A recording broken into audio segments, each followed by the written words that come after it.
Bom dia, pessoal. Nesse vídeo eu vou trabalhar com vocês um texto do Aníbal Quijano, sociólogo peruano, tá? Que é o fundador aí do grupo Modernidade e Colonialidade. Ele falece em 2018, tá? E foi um professor que produziu muito, conceituou uma nova discussão sobre a colonialidade do poder aqui na América Latina, nas Américas. Vou começar só com uma frase da Chimamanda, que é uma nigeriana, que tem a ver, que faz intertexto aí com a discussão sobre o eurocentrismo do Aníbal Quijano. Ela vai dizer que o poder é a habilidade não apenas de contar a história de outra pessoa, mas de fazer com que essa história seja definitiva. Né? O que ela quis dizer com isso? Então, assim, os nossos colonizadores, eles construíram a história para nós, latino-americanos, né? Basta que a gente agora transgrida, né? É o que o Aníbal Quijano coloca na última frase desse texto. É preciso deixar de ser o que não somos, né? O que ele vai dizer, o Aníbal Quijano, que nasceu em 1930 e faleceu em 2018? Ele vai dizer que existe um padrão de poder que se opera nas Américas baseado na raça e que a identidade da modernidade é o principal elemento constitutivo das relações de dominação, baseadas no critério raça. Né? Existe uma distribuição racista de poder no chamado capitalismo colonial moderno.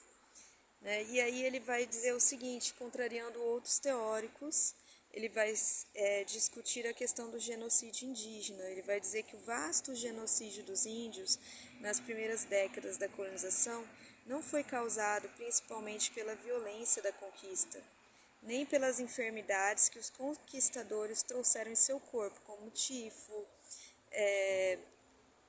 gripe, varíola, né, e todas as outras mais, cólera, né?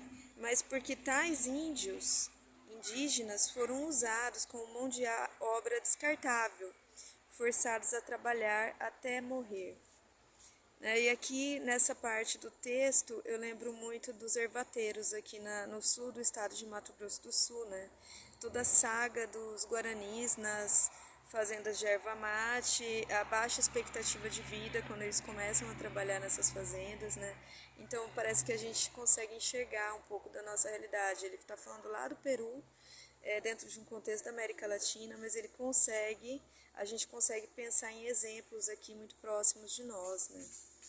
E aí ele trabalha com o seguinte, que dentro dessa sociedade, né, que mercantil, né, pré-capitalista, a Europa parece como um centro do trabalho assalariado, já industrial, já capitalista, mas nós não deixamos de entrar dentro desse processo produtivo, só que a gente entra de forma bastante subalterna, né, através da escravização negra, da escravização e da servidão indígena, que acaba servindo aí de sustentação, né, para a produção desse próprio capitalismo, desse trabalho eurocentrado. O outro para a Europa, que foi construído dentro dessa perspectiva de colonialidade, é o oriental, é o árabe, né, é o japonês, é o oriental.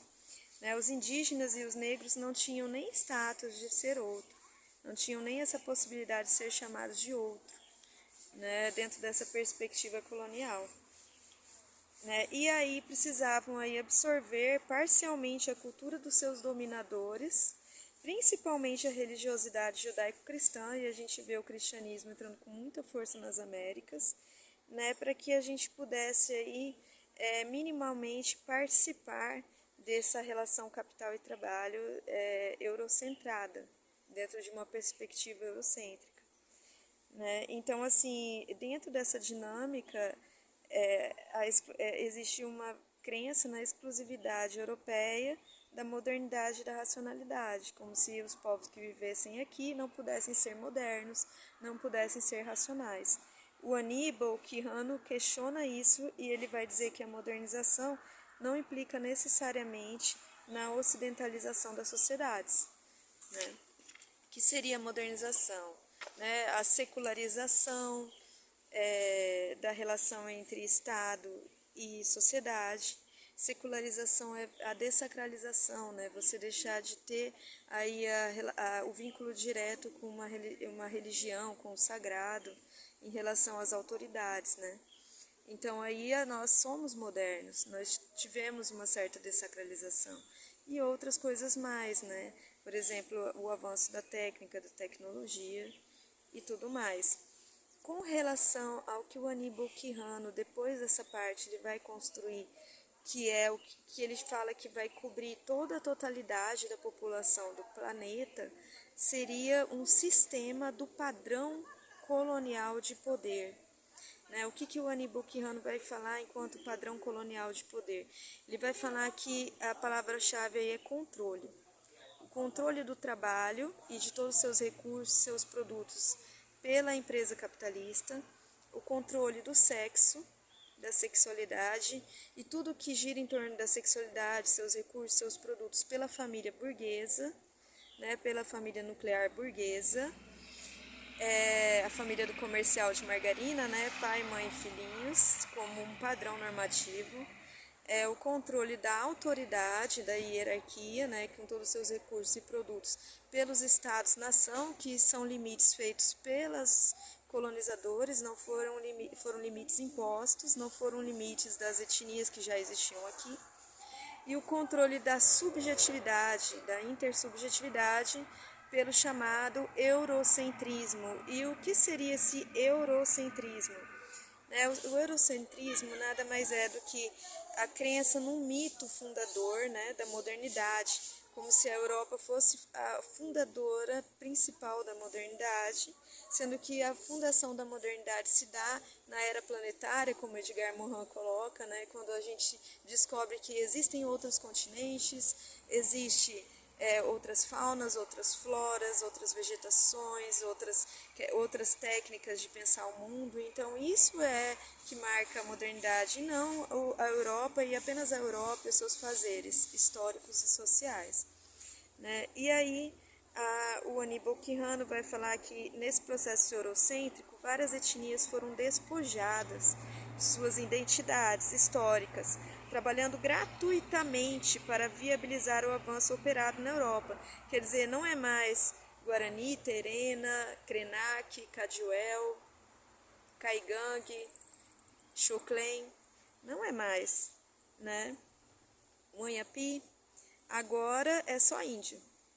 Não é mais Iorubá, Bakongo, Olof, né? Agora só é negro, tá certo? Então, assim, você resume as outras etnias, você reduz toda a identidade cultural dessas outras etnias a duas categorias, aí, índios e negros.